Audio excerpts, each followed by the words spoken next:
Shalom Bapak Ibu Saudara-saudari yang saya kasih dalam Tuhan Yesus Kristus. Sabda Sadik pada hari ini berbicara tentang saat kehilangan kepercayaan.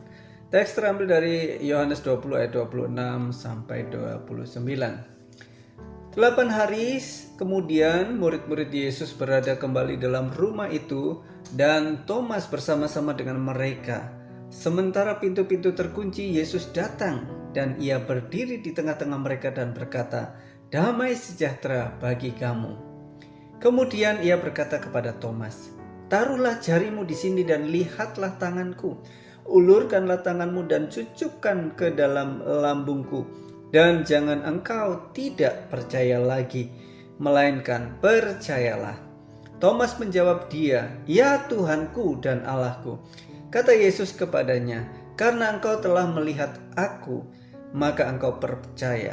Berbahagialah mereka yang tidak melihat namun percaya."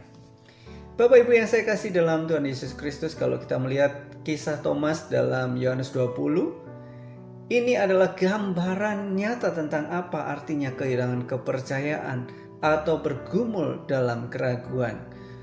Bahkan sebelumnya kita melihat Thomas telah menyaksikan hal-hal yang luar biasa. Kalau kita melihat di dalam ayat 26 dan 27, di situ menceritakan tentang kedatangan Yesus Kristus yang kedua kalinya di tengah murid-murid.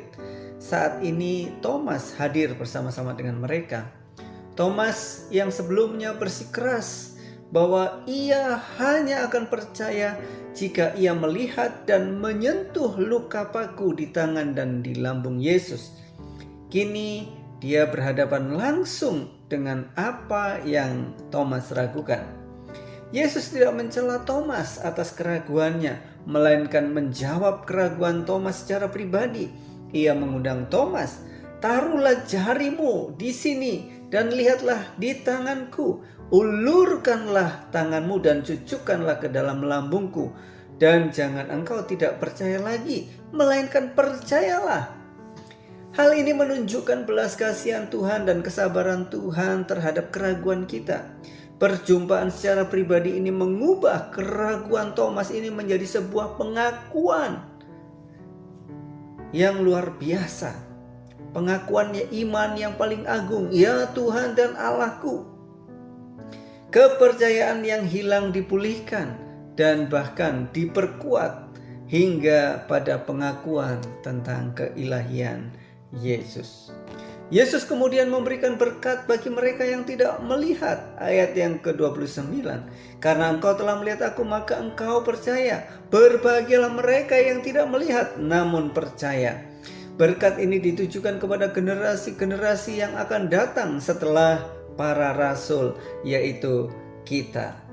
Keraguan dan kehilangan kepercayaan itu adalah bagian dari perjalanan manusia. Tetapi Tuhan Yesus hadir untuk menjumpai kita di tengah keraguan itu dan memanggil kita pada iman yang lebih dalam. Bagaimana saat kita kehilangan kepercayaan? Jujurlah dengan keraguan kita seperti Thomas ketika menghadapi kehilangan, penderitaan atau kegagalan, misalnya kehilangan pekerjaan, penyakit yang tak kunjung sembuh, atau doa yang terasa tidak dijawab.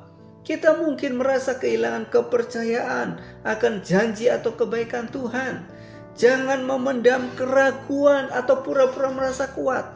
Jujur tentang kepedihan dan pertanyaan Anda kepada Tuhan seperti Thomas. Secara terus terang mengungkapkan tuntutannya. Kita juga diizinkan untuk membawa segala pergumulan kita kepada Tuhan. Tuhan sangat menghargai kejujuran kita. Carilah komunitas dan persekutuan. Thomas kehilangan kepercayaan karena tidak ada bersama-sama dengan murid-murid yang lain ketika Yesus menampakkan diri pertama kali. Keraguan akan mudah berkembang dalam kesendirian. Oleh karena itu, mari kita hidup di dalam komunitas yang ada. Saat kita merasa kehilangan kepercayaan, jangan menarik diri dari komunitas iman. Tetap dalam persekutuan. Baik itu persekutuan gereja, kelompok-kelompok kecil, teman-teman rohani, karena seringkali kesaksian, kehadiran rekan saudara seiman itu menjadi pintu bagi Kristus untuk kembali menghampiri keraguan kita seperti yang terjadi di dalam diri Thomas. Yesus tidak hanya memberi Thomas bukti, tetapi ia mengundang Thomas untuk mengalaminya secara pribadi. Meskipun kita tidak bisa menyentuh luka fisik Yesus, kita diundang untuk melihat, untuk menyentuh kehadirannya melalui firman Tuhan, melalui perjamuan kudus, ataupun kasih karunia Allah yang kita alami setiap hari. Ketika kehilangan kepercayaan, renungkanlah kembali pengalaman-pengalaman bersama Tuhan, berkat-berkat Tuhan yang telah kita terima. Hidupilah kebahagiaan iman tanpa melihat. Tantangan terbesar bagi kita adalah panggilan Yesus, berbahagialah mereka yang tidak melihat namun percaya. Ini adalah panggilan untuk iman yang dewasa, di mana kepercayaan kita tidak didasarkan pada bukti fisik. Percayalah pada karakter Tuhan, kasih, kesetiaan, kuasanya. Bahkan ketika keadaan di sekitar kita tidak masuk akal atau menyakitkan, kebahagiaan yang Yesus janjikan adalah kedamaian hati yang datang dari keyakinan teguh bahwa Yesus hidup dan peduli, terlepas dari apa yang mata jasmani kita lihat. Kehilangan kepercayaan bukan akhir. Ini bisa menjadi sebuah persimpangan jalan yang membawa kita pada pengakuan iman yang lebih pribadi dan mendalam, seperti yang dialami Thomas yang akhirnya berseru, "Ya Tuhanku dan Allahku." Kiranya kebenaran firman Tuhan hari ini memberkati kita semuanya. Amin.